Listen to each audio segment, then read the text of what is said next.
The Dancing Ghost of Orensburg. On November 16, 1870, when he returned to his large country estate near Orensburg, in the Russian province of Uralsk, a wealthy landowner named Shchapoff found his household in an uproar over a dancing ghost. According to Helena, his 20-year-old wife, their baby daughter had been fussy on the night of the 14th and had not been at all eager to go to sleep. Mrs. Shchapoff asked Maria, the cook, if she would see to the child. Maria entertained the girl with her harmonica, while her mistress and the local miller's wife gossiped in the living room. When Mrs. Shchapoff heard the sounds of the cook's feet tapping the floor in a brisk three-step dance, she remarked that when all else failed, Maria danced for the child, which always put the little one to sleep. The miller's wife was in the act of nodding her head in agreement when she suddenly opened her mouth in both surprise and terror, and screamed that there was someone looking in the window. Mrs. Shchapoff turned and saw nothing to cause the woman so much alarm.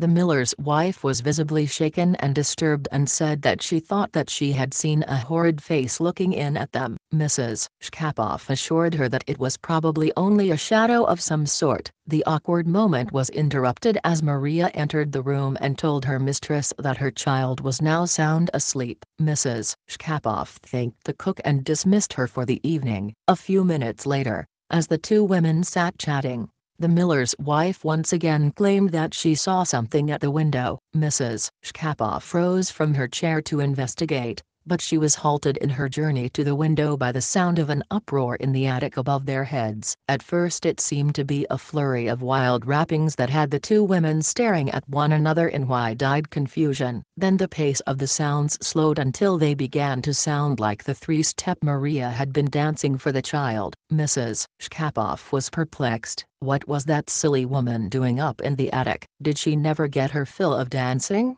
The miller's wife questioned how the cook could have gotten up to the attic without their seeing her pass. Without speaking another word, the two women left the sitting room and walked quietly back to the cook's quarters. Opening the door just a crack, they were able to see Maria sound asleep in her bed. Determined to see who had gone up to the loft unnoticed, Mrs. Shchapoff grabbed a lantern from a kitchen shelf, and the two women walked up the stairs to the attic. Although the sounds of the dancing continued, their lantern plainly revealed that there was no one in the loft. Then, as the women beat a hasty retreat down the stairs, the rapping seemed to race ahead of them, rattling the windows and pounding at the walls. The miller's wife fled the manor to get her husband and the gardener, and Mrs. Shchapoff went to the nursery to check on the welfare of her daughter. By the time the miller's wife returned with her husband and the gardener, the rappings and dancing had attained such a volume that both Mrs. Shchapoff's mother and mother-in-law,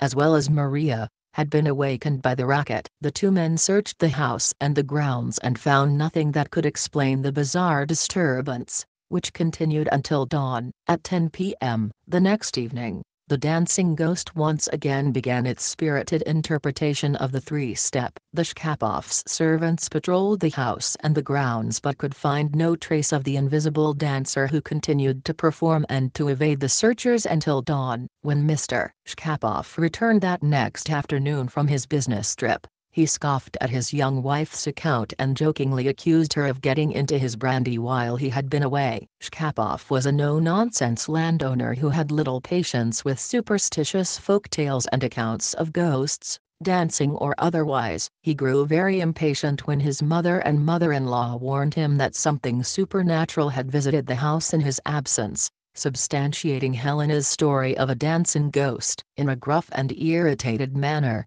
Shchapoff scolded the ladies for having sat around idly in the evenings, concocting a ghost story that had frightened the servants and distracted them from their work. He sent Maria to fetch the miller, a man he regarded as completely sensible and reliable, to set the matter straight. The miller didn't disappoint him. While he admitted that there had been strange noises that had disturbed and confused the entire household, he stated that he had, that very day, removed a pigeon's nest from under a cornice of the house. It seemed likely to him that the bird had somehow been responsible for the weird noises that had so upset the women and the servants. Shchapoff knew that he could count on the miller to put an end to wild tales of a dancing ghost. That evening, after the rest of the household had retired to their rooms quite early, exhausted from their nocturnal ordeals of chasing the eerie tapping sounds, Shchapoff sat down in a chair in his study to read for a while before going to bed. At about 10 o'clock,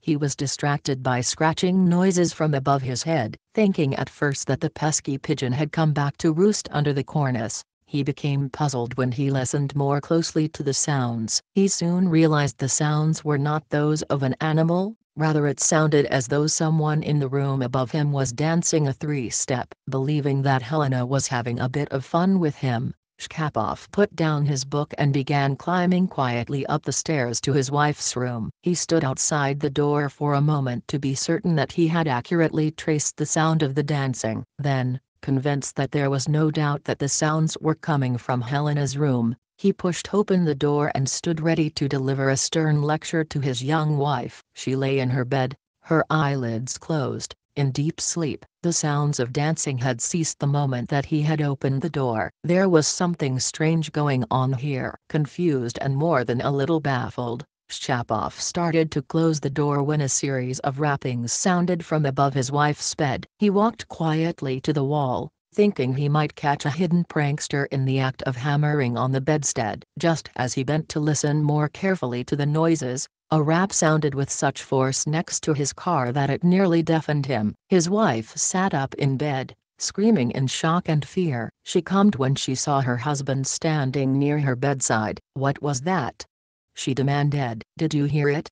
Not wishing to alarm his wife, Shchapoff insisted that he had heard nothing. As if to call him a liar, two explosive knocks seemed to shake the house down to its very foundation. The angry landowner took his pistol from a drawer, slipped on his coat, and declared that he was putting a stop to the nonsense. He got his dogs, roused the servants, and told them that they were going to find out who was responsible for the outrage against his home. However, Shchapoff found no prankster that night on whom he might vent his spleen. To those on the outside of the house, the rappings seemed to come from the inside. But those who remained indoors shouted that someone was trying to batter the house down from the outside. At last, Shchapoff had to admit defeat, and he dismissed his men for the night. The next day, he enlisted the help of his neighbors as well as his own servants. The crew searched the entire house and examined every foot of the grounds. That night, at Shchapoff's request, his neighbors stayed to witness the disturbances. The uninvited invisible guest performed well. It danced above the heads of the searchers all night long, and, for a finale, it struck a door with such force that the heavy wooden planking was torn from the hinges. By the next night, even the stubborn landowner had become a believer in the dancing ghost, and it was obvious that he dreaded the onset of a new round of the phenomena. He paced the floor nervously until 10 o'clock, the time the manifestations usually began. But on this night, there was not a single scratching, rapping, or sprightly dance three-step. Nor was there any sound from the loft on the next night. It appeared that the mysterious phenomena had quieted down in the Shchapoff country house. Or perhaps they might have if the Shchapoffs would have left well enough alone. A month later, on December 20th, the Shchapoffs were entertaining guests who openly expressed their skepticism of the phenomena their hosts described as having been active in the house. Angered that their guests would doubt his word, Shchapoff summoned Maria to the parlor and commanded her to perform a three-step, announcing in a loud voice that probably all the ghost needed was a little coaxing and it would come back. At her master's insistence, Maria danced a brisk little three-step. The cook completed the dance, then looked around the room fearfully as a rapping began at the windows. The assembled guests listened incredulously as they heard an exact replication of Maria's dance coming from the attic overhead. The skeptical guests accused Shchapoff of having planted another servant up in the loft, but when a group of doubters went up into the attic to investigate, they found no one. On New Year's Eve, 1871, Shchapoff again ordered Maria to dance a three-step in order to induce the dancing ghost to follow her with an act of its own. The country home was filled with guests who heard for themselves the ghostly echo of Maria's dance coming from the ceiling above their heads. The invisible performer became so animated and enthusiastic that for the first time it made some attempts at vocalization and sang some garbled snatches of Russian folk songs. After such remarkable phenomena had been produced at 2 holiday parties, the stories about the mysterious goings-on at the Shchapoff's country place spread across Russia. Soon, scientists and spiritualists sought an audience with the dancing ghost, using widely diverse methods of communicating with the strange force. An investigator by the name of Shchapoff explained the whole phenomena by invoking the magic name of electricity. He maintained that the soil conditions at the country place had produced the weird phenomena. He also theorized that somehow the electrical vibrations might be coming from Mrs. Shchapoff. Shchapoff's theory of prankish electrical currents was doomed when the phenomena began to give evidence of increasingly advancing intelligence that could respond to conversation and questions advanced by investigators. A psychic investigator named Uralsk devised a series of knocks that he claimed allowed him to communicate with the entity haunting the country estate. According to information gathered by Uralsk,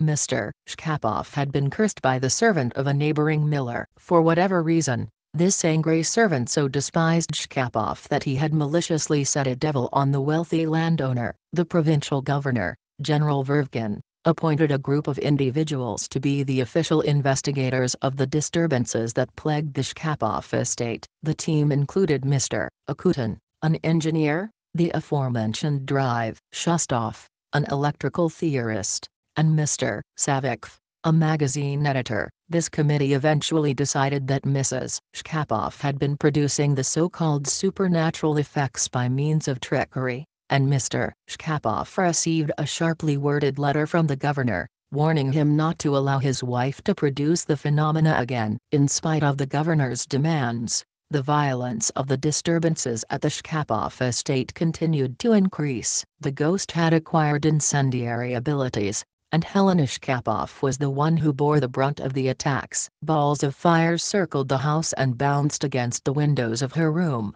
as if seeking to smash into the house and set it aflame. Dresses that hung unattended in closets burst into flame. Once, a mattress began burning underneath a guest as he readied himself for bed. The ghastly climax of the haunting phenomena occurred when Mrs. Shchapoff appeared to become a veritable pillar of fire in front of the horrified eyes of the miller and another house guest. A crackling noise had come from beneath the floor, followed by a long, high-pitched wailing. A bluish spark seemed to jump up at Mrs. Shchapoff, and her thin dress was instantly swathed in flames. She cried out in terror and collapsed into unconsciousness. The house guest leapt to his feet and valiantly beat the flames out with his bare hands. The most curious thing about the incident was that the courageous guest suffered severe burns while Mrs. Shchapoff received not a single blister, even though her dress was nearly completely consumed by the flames. The Shchapoffs had had enough of their encounters with the dancing ghost. When the entity had contented itself with a nightly performance of the three-step,